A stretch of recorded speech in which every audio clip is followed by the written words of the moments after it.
السلام علیکم، بسم اللہ الرحمن الرحیم۔ دوستو، غزوہ خیبر کے موقع پر ایک چرواہا حضور صلی اللہ علیہ وسلم کی خدمت میں آیا۔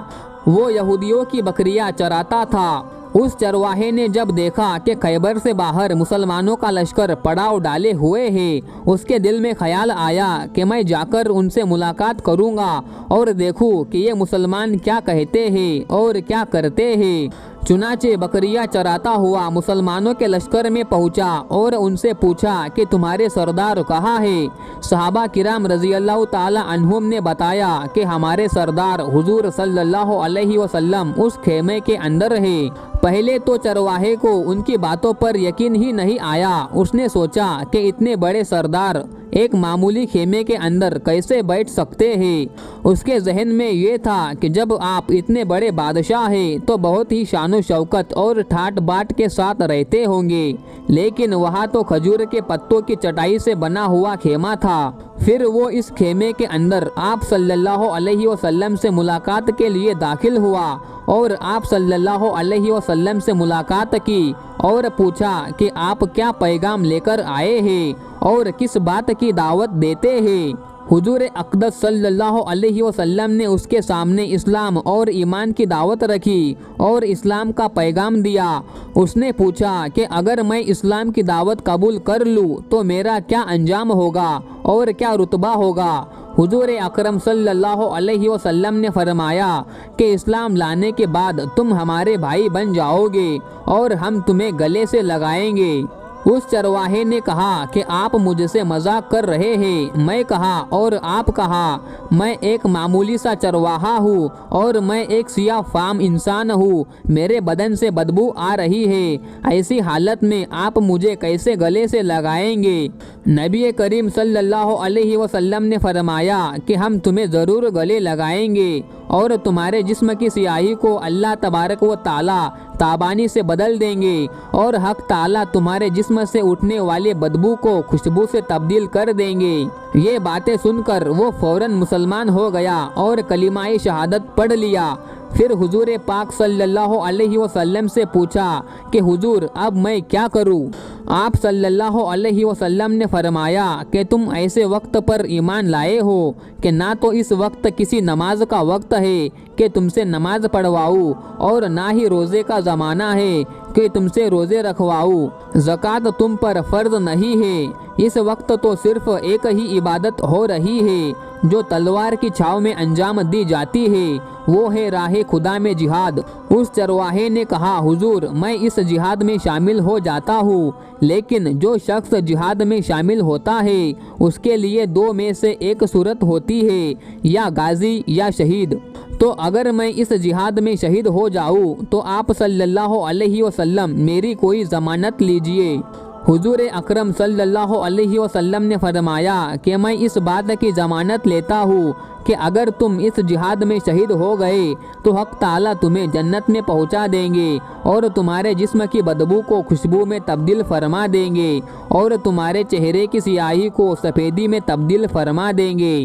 چونکہ وہ چرواہا یہودیوں کی بکریاں چراتا ہوا وہاں پہنچا تھا، اس لیے حضور اکرم صلی اللہ علیہ وسلم نے فرمایا تم یہودیوں کی بکریاں لے کر آئے ہو، ان کو جا کر واپس کرو، اس لیے کہ یہ بکریاں تمہارے پاس امانت ہے۔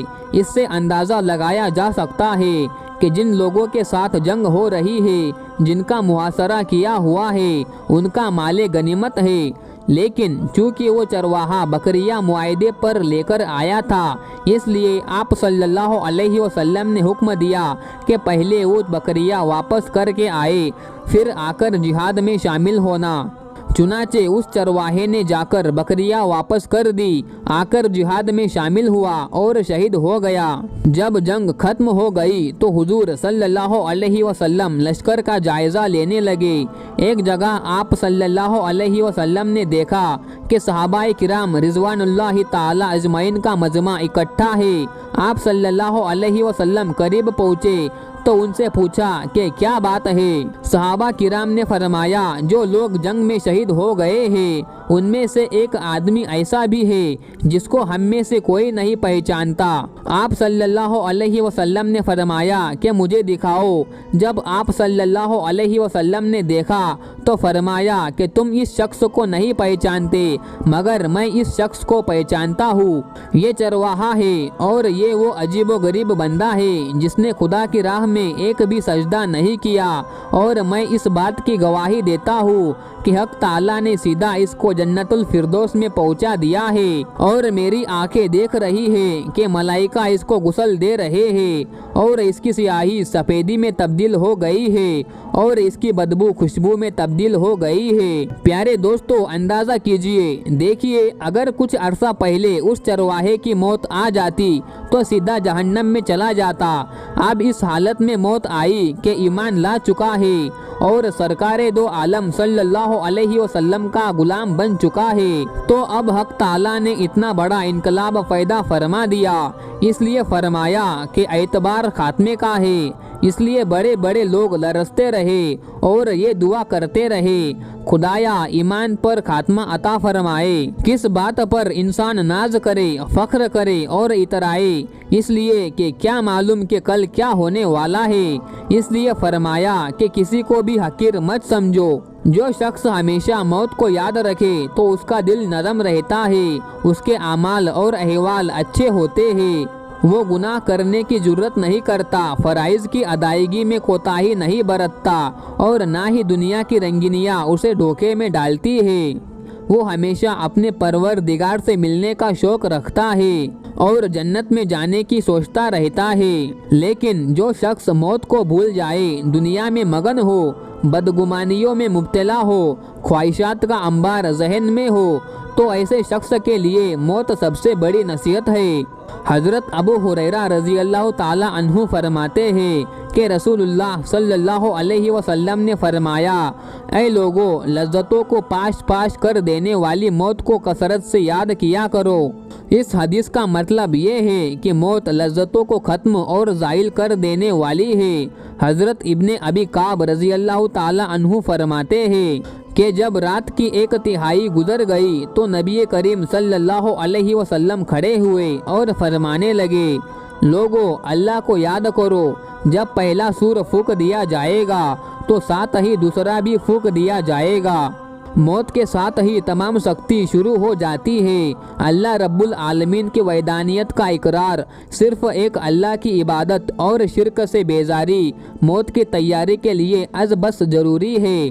حضرت انس رضی اللہ تعالی عنہ فرماتے ہیں کہ میں نے رسول اللہ صلی اللہ علیہ وسلم کو فرماتے ہوئے سنا کہ اللہ تعالیٰ فرماتا ہے، اے ابن آدم، اگر تو مجھے زمین پر گناہوں کے ساتھ ملے لیکن تم نے میرے ساتھ کسی کو شریک نہ کیا ہو تو میں تمہیں اتنی ہی مقدار میں مغفرت دے دوں گا۔